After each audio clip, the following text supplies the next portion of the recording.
Oh, I'm still recording!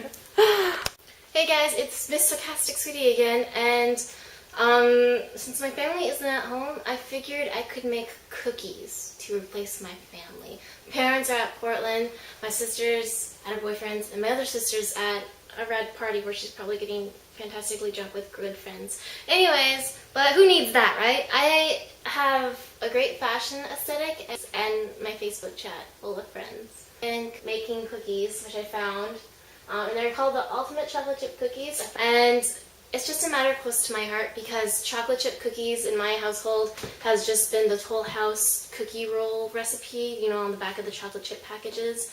And my grandma had this really great cookie recipe that we've been unable to replicate. So this is kind of like shout out to Grandma Thorne, trying to kind of recreate your steps using scientific methods of someone else's research. Let's try it out. I still have to combine the wet ingredients, so you guys get to like watch me do that, and it's gonna be really fun.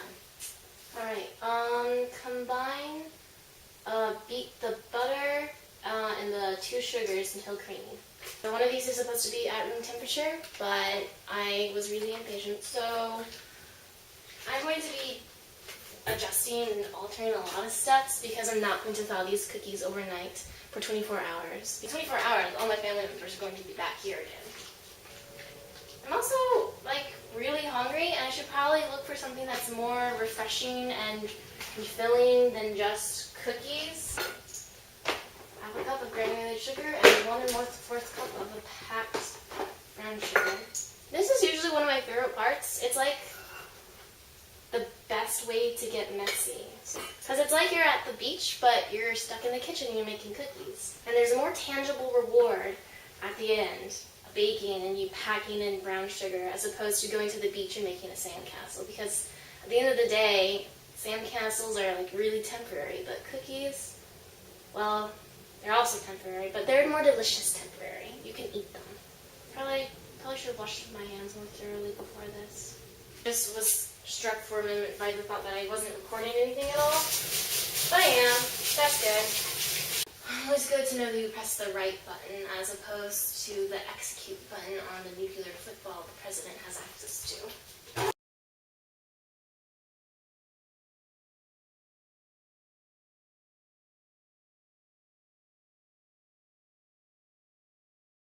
You know, whenever I'm using the KitchenAid, I always just want to stick my hand in there while the blades are going.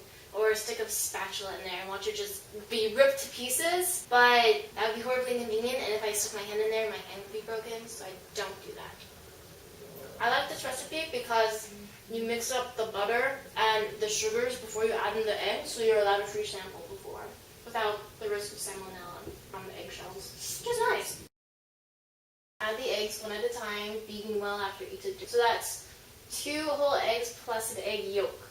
Perfect! We have 3 eggs left! Oh, that's awesome! Okay, can't get things mixed up by accidentally separating the white into the mixture directly. I have to do it in a bowl just in case.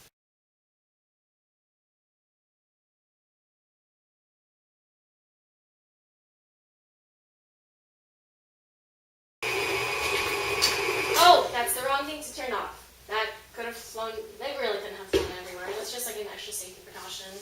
When you're like cooking with 6-year-olds who don't understand food safety and things like that.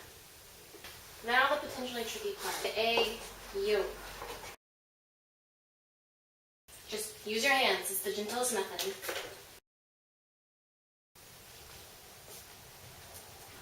Okay, you know what? You probably want to like get my ugly expressions up like all in your business or something. Beautiful.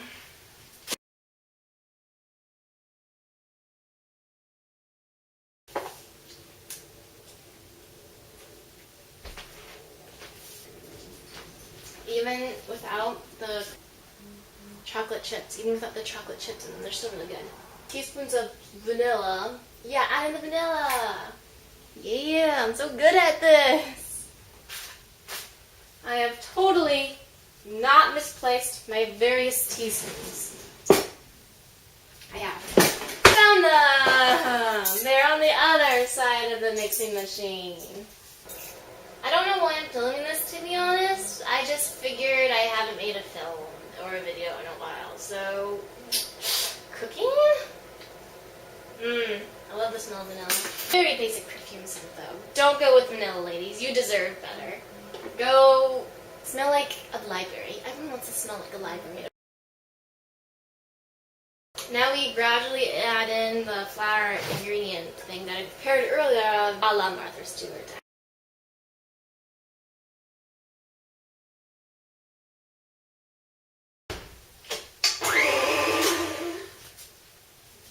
I hope the camera didn't pick that up very well.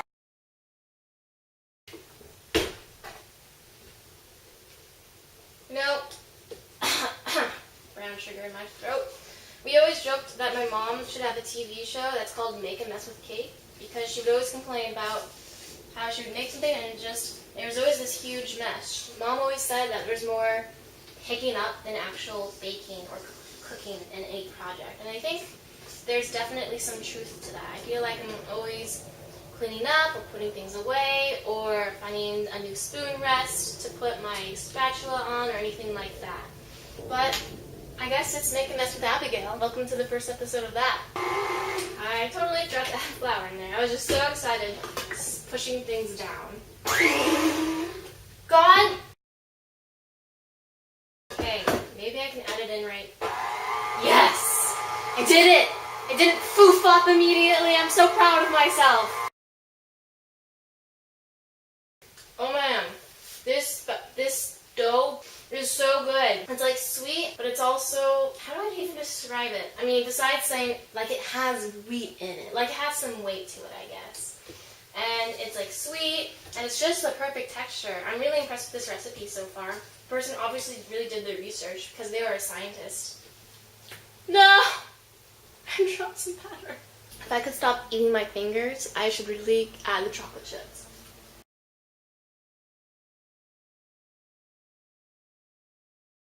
Oh, come on! Why get kitchen scissors that don't even cut very well? I was very close to getting my finger for that. I hope you appreciate it. That's about a cup.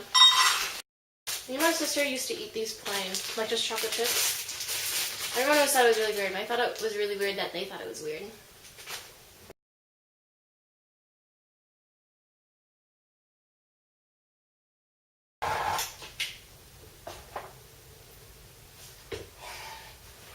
This looks so good, guys! Now that I've finally had enough to have my fill, I don't like how grainy the dough is, because that affects the cookie dough eatability, but other than that, I think it's going to shape up to be a great cookie. Okay, so now I'm going to go prep the baking sheets, and then I'm going to scoop out the cookies.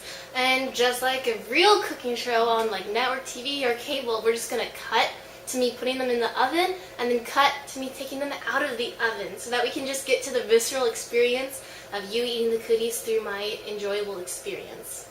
And now we put these in for 12 to 15 minutes. One pan at a time, unfortunately. I need this part.